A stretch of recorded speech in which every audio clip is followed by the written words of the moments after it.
안녕하세요. 구현모TV의 구현모입니다.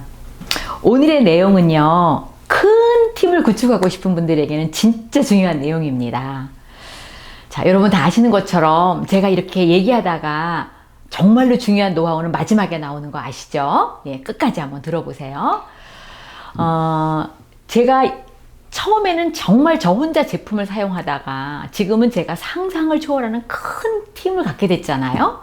그럼 도대체 저는 그 사이에 이 큰 팀을 구축하기 위해서 어떤 비법을 갖고 있을까요? 저는 이게 제 비법인지도 몰랐어요. 그런데 이렇게 오래 하다 보고 제 그룹이 점점 커지면서 와, 이거는 정말 너무나 중요한 포인트구나 라는 걸 제가 오히려 나중에 깨닫게 됐거든요. 오늘은 그 얘기를 좀 여러분들에게 들려드리고 싶어요. 작년에요, 저희 그 파운더 서클 취업맨스 클럽 멤버들이 그 1년에 한 번씩 리트리트 가는 거 아시죠? 정말 제가 올해도 엄청 기대하고 있는데요. 작년에 우리가 갔던 곳 중에 저희가 이스라엘을 갔어요. 저는 처음 간 겁니다, 이스라엘을. 그리고 이제 이스라엘에서도 그 유명한 예루살렘을 갔거든요. 가봤더니요, 참 제가 몰랐던 걸 많이 그때 알게 됐는데요. 우리 보통 성경에 보면은 감람나무라고 나오잖아요. 근데 거기서는 감람나무가 없어요, 실제로. 그게 뭐냐면 감람나무가 올리브나무를 말하는 거예요. 그런데 그거를 이제 성경에 번역을 할 때 올리브라는 걸 잘 모르기 때문에 그걸 감람이라는 걸 아주 비슷한 걸로 바꿔서 썼다 그러거든요. 그러니까 똑같은 이치로 감람산이 없어요. 올리브산입니다. 그래서 그리고 진짜 거기에 이렇게 표말에도 올리브 마운틴이라고 딱 써 있거든요. 제가 이제 거기 실제로 예루살렘에 가서 그걸 제가 알게 된 건데요. 사실 그 예루살렘에서 뭐 여기를 봐도 저기를 봐도 온통 다 올리브 나무예요. 그러니까 그 올리브 나무는 정말 너무너무 그 지역에서 흔한 나무거든요. 그리고 심지어 그 중에 저희가 막 우리 남편하고 사진 찍은 그 나무가 있는데요. 정말 이마흔한 것보다 더 굵은 것 같아요. 그 올리브 나무 앞에서 사진을 찍었는데 그 올리브 나무 앞에서 왜 사람들이 줄을 서서 사진을 찍냐면은요. 그 나무가 예수님 당시에 있었던 올리브 나무라는 거예요. 그러니까 수천 년이 된 거잖아요. 그래서 저희도 그 나무 앞에서 이제 사진을 찍었어요. 그리고 저희가 그때 그 예루살렘에 머물면서 그 갈릴리도 갔거든요. 그리고 방향이 또 완전히 반대 방향이죠. 이쪽으로 사해도 갔어요. 그런데 갈릴리를 가는 그 한참 동안 가는 그 길가에나 그 사해를 보러 가는 그 길가에 정말 광야가 많더라고요. 그래서 성경에도 광야가 많이 등장하잖아요. 근데 왜 광야가 이렇게 많이 등장하는지를 실제로 제가 그 예루살렘에 가보니까 정말 이해를 했습니다. 그런데 그 광야를 쭉 이제 차를 타고 가니까 넓은 광야예요. 아주 광활한 광야죠. 그리고 약간 붉어요, 색이. 광야의 색깔이. 그 바위나 흙이나 이런 색이 약간 붉은 계통인데요. 거기에 보면 광야에 이리저리 굴러다니는 그 여러분들 아마 영화에서도 보셨을 텐데 회전초라고 아시나요? 그 회전초가 막 굴러다녀요. 이거를 저희가 이제 다른 이름을 찾아보면은요, 텀블위드라고도 말을 한다 그래요. 제가 오늘은 제 비법을 공개하는데 이 텀블위드와 비교해서 좀 얘기를 해드리려고 합니다. 자, 텀블위드는요, 일단 살아있는 거잖아요. 그러니까 자기 생존을 위해서 습기 있는 곳을 찾아다니는 거예요. 그러다가 이제 막 바람에 이리저리 굴러다니다가 딱 습기가 있는 곳에 있잖아요. 그럼 여기다 잔뿌리를 딱 내려요. 근데 여기서 습기를 빨아당기는 거예요. 그러다가 이제 이게 습기가 싹 말라버리잖아요. 그러면 다시 또 바람에 굴러다녀요. 굴러다니다가 약간 습기가 있는 곳에 되면 거기 딱 잔뿌리를 또 살짝 내리는 거예요. 그러니까 계속해서 뿌리는 정말 잔뿌리밖에 안 나오는 거고, 이리 굴러다니고 저리 굴러다니고 정처 없이 막 이리저리 바람에 굴러다니는 거죠. 이게 바로 회전초 그리고 텀블위드입니다. 근데 반면 같은 지역에 텀블위드도 있고 올리브나무도 있잖아요. 그러니까 사실 기후나 모든 그 환경은 다 똑같은 겁니다. 한 지역에 있는 거니까요. 그런데 그 같은 광야에, 그 같은 지역에 올리브 나무도 굉장히 많거든요. 그런데 올리브 나무는요, 이제 심어갖고 열매가 나잖아요. 그러면은 1년 후부터 열매가 열린대요. 그런데 1년 후에 그 달린 열매는요, 전혀 상품 가치가 없대요. 먹을 수도 없고, 팔 수도 없고. 그러니까 쓸데가 없는 거죠. 한마디로 말해서. 이 올리브 나무에 열리는 올리브가 상품 가치가 있기까지는 15년을 기다려야 된대요. 15년이 지난 올리브 나무에서 열리는 올리브가 상품 가치가 있기 시작한 거예요. 이때부터 이제 시장에 내다 팔 수가 있고 또 사람들이 먹을 수가 있는 거죠. 그러니까, 그런데 여러분, 15년이 지나잖아요? 그래서 이제 그다음부터는 해마다 열매를 딸 수가 있어요. 그러다 드디어 이 올리브 나무가 30년이 되잖아요. 그러면 한 나무에서 무려 수확할 수 있는 올리브가요, 약 210kg에서 320kg래요. 어마어마하죠? 자, 그래서 오늘 제가 여러분에게 공개하고자 하는 이 팀 구축의 비법은요, 뿌리 내리기입니다. 이게 정말 팀 구축에서 너무너무 중요한 요소라고 저는 생각하거든요. 자, 이 텀블위드는 잔뿌리만 내렸잖아요. 올리브 나무는 상품 가치가 있기까지 15년이 걸리더라도 계속 한 곳에서 그 다음에 올리브 나무가 얼마나 뿌리가 깊이 내 우리는 못 봐요. 그렇지만 올리브 나무는 그 한 장소에서 수십 년 동안 계속 뿌리를 밑으로 내려가고 있는 거예요. 왜 15년이 걸릴까? 제가 알아봤더니요, 이 뿌리가 내려가서 이 지하에도 여러 층이 있는 거 여러분 아시죠?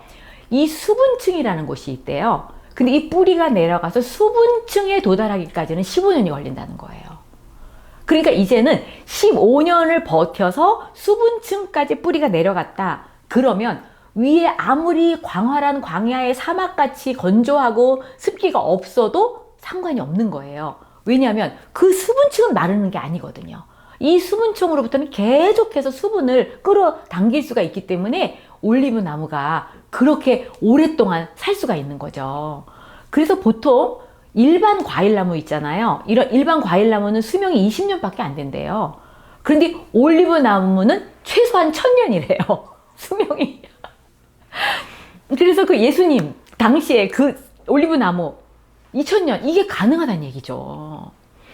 자, 제가 이제 다 벌써 말씀을 드렸는데요. 네트워크 마케팅에서의 이렇게 저와 같이 큰 팀을 구축하는 비법은 사실은 다른 게 없어요. 무조건 뿌리를 내리면 그 줄기는 죽지 않아요. 이 수분층에 도달만 하잖아요. 그러면 살아남아 있습니다.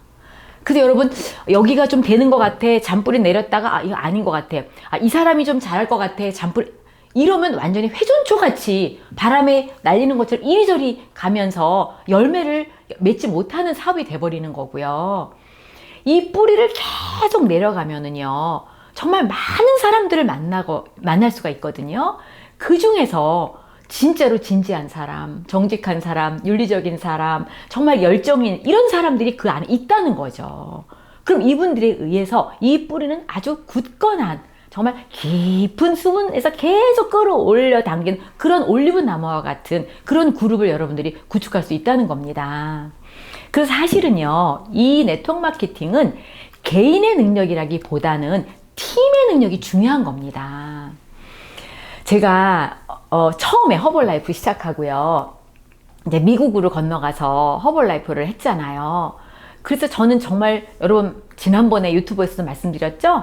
돈도 없었죠. 인맥도 없었죠. 저는 경력도 없었죠. 영어도 못하죠. 하여튼 그런 악조건에서 그때는 막 한 사람 한 사람이 얼마나 소중했는지 몰라요. 근데 이제 저희 한국에 계시는 신우님한테 제가 언니 미국에 혹시 친구 있으면 한 명만 소개시켜 주세요. 막 이렇게 이제 부탁을 해서 드디어 우리 신우가 아주 친하게 지내는 친구 한 분이 산호세에 산다는 얘기를 들었어요. 사실 저는 그 분 얼굴도 몰라요. 그러니까 그 산호세에서 떡집을 하신대요. 한국 떡집, 맛있는 떡집. 그래가지고 제가 이제 우리 남편하고 그때 한번 가보자. 그 신우 친구분이니까 당신은 기억할 거 아니야? 그랬더니 너무 기억할 거래요. 어릴 때부터 그 누나가 우리 남편 집에 와서 많이 자주 놀으셨대요. 그리고 뭐 라면도 같이 끓여 먹고 뭐 굉장히 친한 누나였대요. 여보, 그러면 한번 찾아가서 인사도 좀 드리자. 이래서 이제 저희들이 그 산호세까지 우리 애들 다 태우고 차로 한 6시간은 운전해서 간 것 같아요. 그리고 이제 거기 가서 그 누나를 만났거든요. 아니, 물론 그 누나가 친구 동생이 왔으니까, 어릴 때 봤던 친구니까 엄청 반가워하셨어요. 그리고 이제 저희들이 허벌라이프 때문에 왔다 그러니까 참 의아해 하시더라고요. 아니, 그 허벌라이프를 하러 한국에서 미국까지 왔다는 걸 이해를 못 하시는 거예요. 그래도 어릴 때 봤던 그 친구 동생이니까 굉장히 친절하게 저희를 정말 잘 대해 주셨거든요.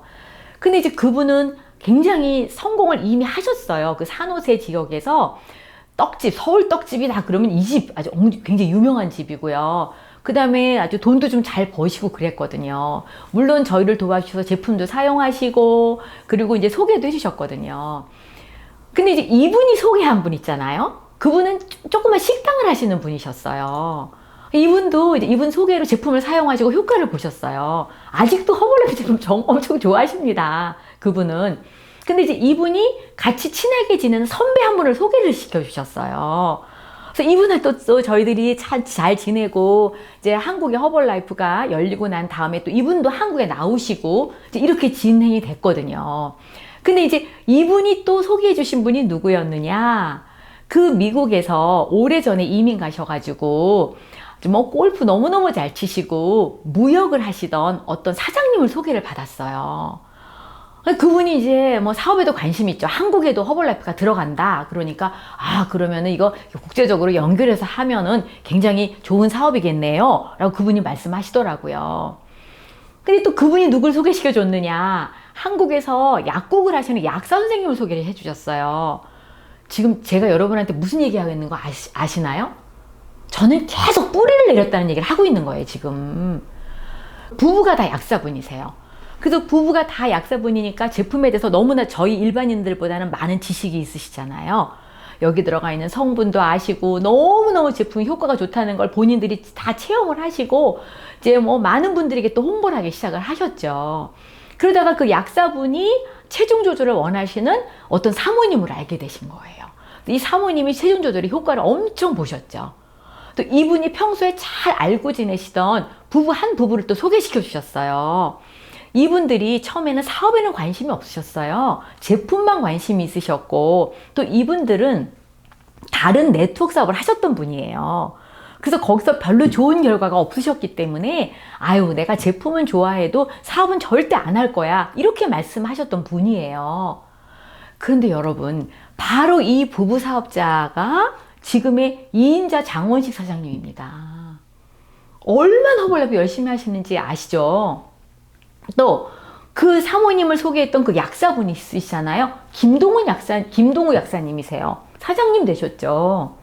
그리고 그 김동우 약사님을 소개했던 그 골프 좋아하시는 그 무역하신다는 사장, 그분이 최도닉 사장님이세요. 사실 제가 지금 그 그룹에서 얼마나 많은 성공하신 분들이 지금 나왔습니까? 뭐 많은 개팀 멤버, 밀레네 팀 멤버, 이렇게 여러분의 프레지던트 팀이 탄생이 됐잖아요. 그런데 바로 이 깊은 뿌리가 내려지기까지 제가 제일 처음에 했던 일은 뭘까요? 우리 신우한테, 언니 혹시 미국에 아는 사람 있으면 한 명만 소개시켜 주세요. 그래서 그 옛날에 우리 어린 두 딸을 차 뒤에 같이 태우고 우리 남편하고 6시간 그 LA에서 산호세까지 그 드라이브를 해서 그 먼 거리를 가서 그 떡집 하는 그 언니한테 정말 쑥스럽고 어색하지만 우리들이 허벌라이프 때문에 이 미국에 일하러 왔다, 한국에서 왔다, 도대체 그 언니가 이해를 못했거든요. 아니, 젊은 사람이 그 한국에서 그것 때문에 여기까지 왔어? 내가 알지도 못하는 회사인데, 이렇게 말했거든요. 여러분, 정말 그래서 이 사업의 매력은 뭐냐면요, 그분이 비록 너무나 지금 성공적이어서 이런 마케팅에 관심이 없다 할지라도 그분이 소개한 넥스트, 그 다음 사람, 그 사람은 뭐 지금 너무나 바빠가지고 그냥 제품만 먹을 정도지 사업에 그렇게 큰 관심이 없다 하더라도 그 사람이 연결해줄 바로 그 넥스트, 그 사람, 그 다음 사람. 거기에는 어떤 보물이, 어떤 사람이 숨겨져 있을지 아무도 모른다는 거예요. 그래서 이 사업에서 정말로 여러분들이 간과해서는 안 되는 단어가 넥스트입니다. 바로 그 다음 사람, 그 사람이 연결해 줄 사람, 그 사람으로부터 제품을 설명받을 그 사람.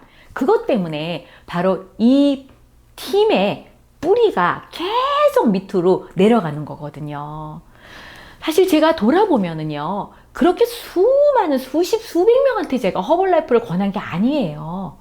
정말로 몇 분 되지 않은 그분들을 소개를 받고 제가 알았지만, 이분들 한 분 한 분을 소중히 생각하면서 이분들의 그 다음 사람에게까지 제가 관심을 가졌던 겁니다.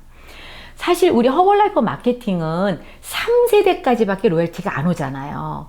그죠? 여러분 아시죠? 이 피라미드 방식처럼 막 전부 다 로열티 이런 거 아니죠. 불법 피라미드하고는 완전히 다른 정통 네트워크 마케팅이잖아요.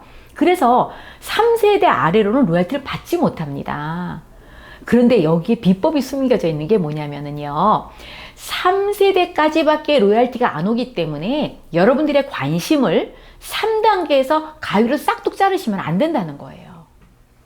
로열티는 3세대까지밖에 안 와요. 맞아요. 그런데 그 다음 사람 4세대, 그 다음 사람 5세대, 그 다음 사람 6세대까지는 최소한 여러분들이 마음에 관심을 가져주시고요. 마치 이 사업에 보험을 드는 것처럼 그렇게 뿌리를 조금 더 밑으로까지 내려주시잖아요. 그러면 이 6세대가 열심히 일하면 5세대가 더 적극적이 되거든요. 5세대가 또 적극적이 되면 4세대가 또 관심도가 더 강해져요. 이래서 이 뿌리 전체를 다 살릴 수가 있습니다. 그래서 이 사업의 팀 구축에 정말로 중요한 것. 여러분 오늘 들으신 대로 이 회전초와 이 올리브 나무 요 두 개를 잘 비교해 보신다면 여러분들이 왜 뿌리를 더 밑으로 깊이 내려야 되는지를 여러분들이 잘 이해하셨을 거라고 생각을 합니다. 자, 오늘 여러분 도움 되셨죠? 구독하기, 좋아요 눌러주시기를 바라고요. 자, 오늘도 가슴 벅차게 감사한 마음으로 승리하시기 바랍니다. 감사합니다.